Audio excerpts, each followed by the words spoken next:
Sesimi koyup koynuma, akşamlarına indiğimde bu kenti, yalnızlığım tutuşur,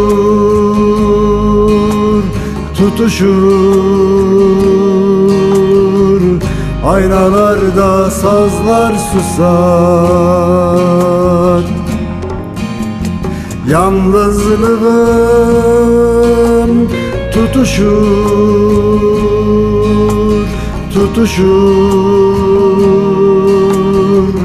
aynalarda sazlar susar. Gömülürsün gözlerime, gömülürsün gözlerime, yüreğimde hüzün çoğalır. Gömülürsün gözlerime, gömülürsün gözlerime, yüreğimde hüzün çoğalır.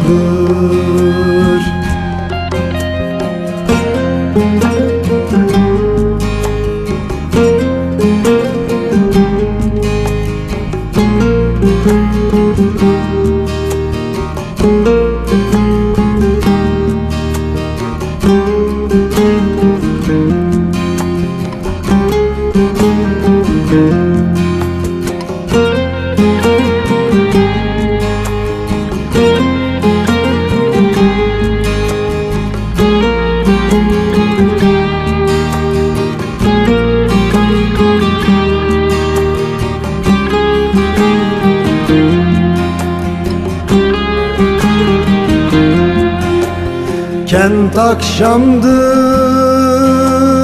koynumda, sokaklarına düştüğümde düşlerim, sessizliğin, gözlerin ve düşün, şarkılarda yüzün susar. Sessizliğin, gözlerin